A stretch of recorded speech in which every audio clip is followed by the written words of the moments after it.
تاریخ کی کتابوں کے حوالے دے دے کے نوجوان نسل کو گمراہ کر کے رکھ دیا ہے۔ آپ بھی سنتے ہیں، کتابیں پڑھیے، جی فلاں مورخ نے یہ لکھا ہے، فلاں مورخ نے یہ لکھا ہے، فلاں مورخ نے یہ لکھا ہے۔ ارے بھائی، تاریخ ہے کیا چیز؟ تاریخ ہوتی ہے، تاریخ پر اعتماد اور سہارا نہیں کیا جا سکتا۔ ہمارے لیے سب سے اتھینٹک اللہ کا قرآن اور پیغمبر کا فرمان ہے۔ ہم کسی تاریخ کے پیچھے نہیں جائیں گے۔ وہ اتنا عجیب بندہ ہے اللہ کا، اللہ کسی کو اس نے نہیں چھوڑا۔ دیوبندیوں کے خلاف بک رہا ہے وہ، بریلیوں کے خلاف بک رہا ہے وہ، کسی ملت کو نہیں چھوڑا۔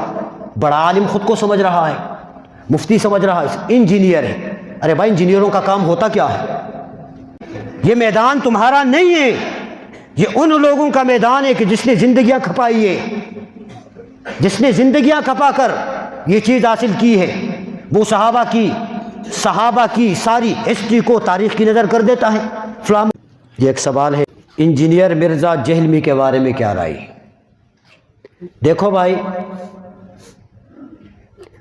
دنیا کے اندر اللہ تبارک و تعالی نے انسان کی ہدایت کے لیے بہت سارے راستے ہمیں بتائے ہیں، بہت سارے راستے، اور سب سے بڑا جو راستہ ہے نا، وہ یہ اللہ کا قرآن ہے یا پیغمبر کا فرمان ہے۔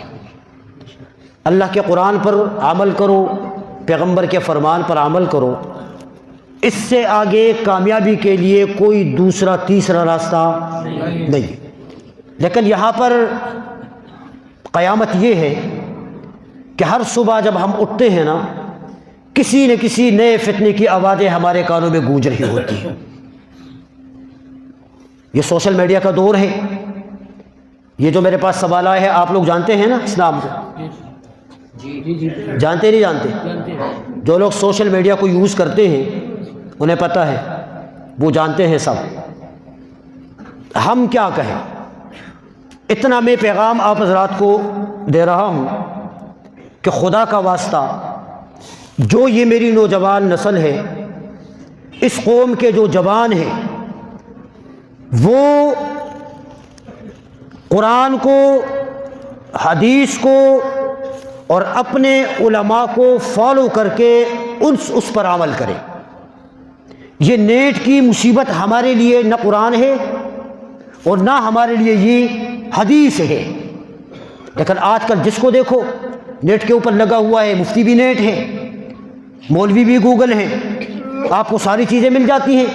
آپ کو نہیں پتا کہ بیک پر کیا کچھ ہوا ہے اور کیا کچھ ہوتا ہے۔ اس لیے یہ جو مرزا صاحب ہے نا، اس سے اپنے آپ کو بچا کے رکھو۔ یہ میں آپ سے عرض کرنے لگا ہوں، تاریخ کی روایات بیان کر کے، تاریخ کی کتابوں کے حوالے دے دے کے نوجوان نسل کو گمراہ کر کے رکھ دیا ہے۔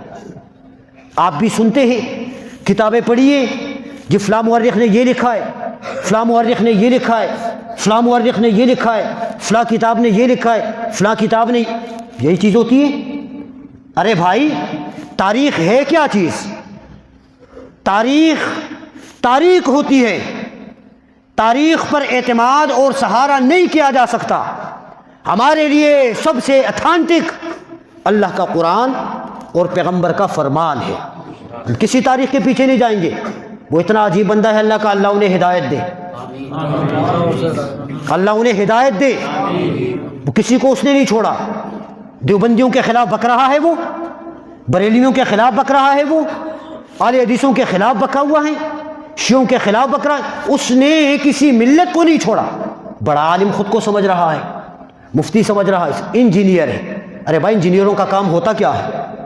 انجینئر کیا کام کرتے ہیں؟ تم اپنا کام کرو۔ یہ میدان تمہارا نہیں ہے، یہ ان لوگوں کا میدان ہے کہ جس نے زندگیاں کھپائی ہے، جس نے زندگیاں کھپا کر یہ چیز حاصل کی ہے۔ وہ صحابہ کی ساری ہسٹری کو تاریخ کی نظر کر دیتا ہے۔ فلاں مورخ نے یہ لکھا ہے، فلاں۔ ارے بھائی، ایسی تاریخ پر لعنت ہو جو تاریخ صحابہ کی تنقیص کرے۔ ہم اس تاریخ کو نہیں مانتے۔ تاریخ نے اللہ کے پیغمبروں کو معاف نہیں کیا، پیغمبر کے صحابہ کو معاف نہیں کیا۔ آپ اس تاریخ کی بات کرتے ہیں۔ صحابہ کے درمیان تفرق کر کے اس کی جماعتیں بناتا ہے، اس کی وہ کرتا ہے کہ بھئی یہ ہے یہ صحابہ کے درمیان تم بیچ کے اندر آ کر اس کی تقسیم کرنے کا تمہیں اختیار کس نے دیا ہے؟ ایک طرف کہتا بھی ہے کہ صحابی، دوسری طرف اس پر لعن و طعن بھی کرتا ہے، کبھی حضرت علی المرتضیٰ کے خلاف بولتا ہے، کبھی حضرت امیر معاویہ کے خلاف بولتا ہے، کبھی حضرت ابو سفیان کے خلاف بولتا ہے، صحابی بھی کہتا ہے۔ جب صحابی کہہ دیا تو پھر لعن طعن کرنے کی اجازت کا اختیار کسی کو نہیں ہے۔ صحابہ کے بارے میں قرآن نے سرٹیفکیٹ جاری کر دیا، رضی اللہ عنہ و رضوا عنہ، اللہ صحابہ سے راضی اور صحابہ اللہ سے راضی۔ اب تم کس تاریخ کی بات کرتے ہو؟ کس تاریخ کے پیچھے امت کی نئی نسل کو لگا کے چھوڑا ہوا ہے؟ ہم ایسی تاریخ کو نہیں مانتے، ہم اس تاریخ کو مانتے ہیں کہ جو تاریخ امیر معاویہ کے پیچھے ہاتھ باندھ کر کھڑی ہو۔ جی، اس تاریخ کو ہم لات ٹھوکر سے اڑا کے رکھ دیتے ہیں کہ جو معاویہ کی تنقیص کرے، جو ابو سفیان کی تنقیص کرے، جو علی المرتضیٰ کی تنقیص کرے، جو اہل بیت اطہار کی تنقیص کرے، ایسی تاریخ کو امت مسلمہ تسلیم نہیں کرتی۔ ان کے لاکھوں شاگرد ہیں جی، لاکھوں فالوورز ہیں جی، ہزاروں سینکڑوں کے حساب سے ہیں۔ یار کیا ہو گیا اس قوم کو؟ کیا علم نیٹ کے ذریعے سے سیکھا جاتا ہے؟ یہ علم نیٹ کے ذریعے سے آئے گا؟ تم اس کو استاد مانتے ہو، اس کو اپنا شیخ مانتے ہو۔ شیخ ایسے نہیں ہوتے۔ میں کہتا ہوں انجینئر اپنے استادوں کو ذرا ثابت کرے۔ بھی علم دین حاصل کرنے کے ضروری ہے نا کہ آپ نے کسی استاد سے پڑھا ہوگا؟ بولو یار، میں وار نہیں کرتا ہوں، میں آپ کو حقیقت سمجھا رہا ہوں۔ ضروری ہے نا کہ آپ کا استاد ہو، پھر اس کا استاد ہو، دین سکھا رہے ہیں نا۔ اور یہ سلسلہ چلتے چلتے کہاں تک پہنچے؟ سرکاری مدینہ تک پہنچے۔ تب مزہ آئے گا، استادوں کو بندہ اپنا دکھائے کہ میں نے کس سے حاصل کیا، اس نے کس سے پڑھا، اس نے کس سے پڑھا۔ یہ چیز ضروری ہے، استادوں کو میڈیا کے اوپر دکھائے کہ بھئی یہ میرے استاد ہیں، اس مدرسے میں پڑھا ہے، اس کے سامنے زانو تلمس دے کر کے میں نے علم حاصل کیا ہے۔ یہ چیز ثابت کریں، میں نے الحمدللہ علم حاصل کیا۔ بڑے بڑے علماء موجود ہیں، ہمارے سروں کے تاج ہیں۔ میں ایک ادنا طالب علم ہوں، ایک ادنا طالب علم، لیکن میں آپ کو بتاؤں گا، ثابت کروں گا، دکھاؤں گا میں نے کس سے پڑھا ہے۔ اور صرف یوں نہیں پڑھا، یہ سلسلہ یہاں اس دری سے اٹھا اور سرکاری مدینہ تک پہنچ گیا۔ میں نے الحمدللہ بخاری شریف پڑھی ہے شیخ مفتی نظام الدین شامزی رحمۃ اللہ علیہ سے۔ شیخ مفتی نظام الدین نے بخاری شریف پڑھی ہے شیخ سلیم اللہ خان سے۔ شیخ سلیم اللہ خان نے پڑھا ہے شیخ حسین احمد مدنی سے۔ شیخ حسین احمد مدنی نے شاہ فضل مراد گنج آبادی رحمۃ اللہ علیہ سے۔ شاہ فضل الرحمان گنج مراد آبادی نے پڑھا ہے شاہ عبدالعزیز محدثی دہلوی سے۔ شاہ عبدالعزیز محدثی دہلوی نے شاہ ولی اللہ محدثی دہلوی سے پڑھا ہے۔ شاہ ولی اللہ محدثی دہلوی نے شیخ ابو طاہر مدنی سے پڑھا ہے۔ شیخ ابو طاہر مدنی نے علامہ محمد ابن احمد صاحب مجمع البحار سے پڑھا ہے۔ علامہ محمد ابن احمد نے شیخ ربیع ابن سبی سے پڑھا ہے۔ شیخ ربیع ابن سبی نے شیخ حسام الدین سے پڑھا ہے۔ شیخ حسام الدین نے محمد ابن عارف سے پڑھا ہے، اور محمد ابن عارف نے دو واسطوں سے امام ترمذی سے پڑھا ہے۔ امام ابو عیسیٰ ترمذی نے عبداللہ ابن مبارک سے پڑھا ہے۔ عبداللہ ابن مبارک نے امام ابو حنیفہ سے پڑھا ہے۔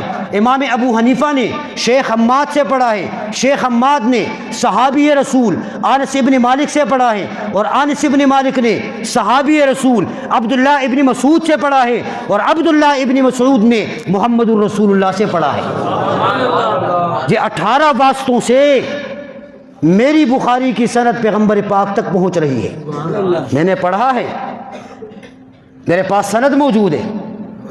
میں نے ترمذی شریف پڑھی ہے مفتی نظام الدین شہید رحمۃ اللہ علیہ سے۔ مفتی نظام الدین نے ترمذی پڑھی ہے شیخ زکریا کاندلوی رحمۃ اللہ علیہ سے۔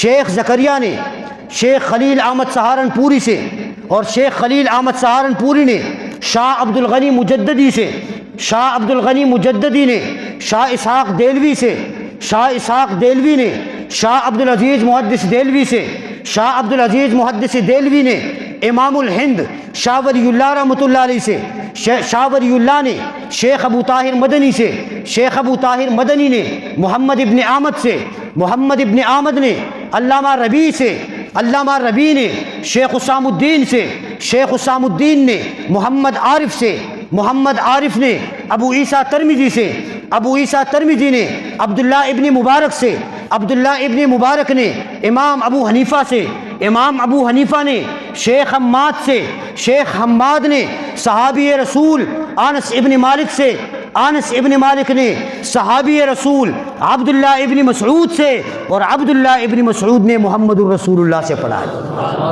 یہ 20 واسطوں سے میری ترمذی شریف کی سند پیغمبر پاک تک پہنچ رہی ہے۔ یہ چیز ہوتی ہے، علم یہ ہوتا ہے کہ آپ نے کس سے حاصل کیا ہے، اس نے کس سے پڑھا، واسطہ ہی کوئی نہیں پتہ، استاد ہی کوئی نہیں پتہ، طریقہ ہی کوئی نہیں پتہ، ایسے ایر و غیر نت و خیر کے پیچھے جانے کی ضرورت نہیں ہے۔ اعتماد رکھیں، تسلی رکھیں، اپنے علماء کے اوپر رکھیں جو آپ کو دین سکھاتے ہیں، جو آپ کو دین بتاتے ہیں۔ اپنی زندگی سے تھوڑا سا وقت نکال کر ان کے پاس جا کے سیکھا کرو۔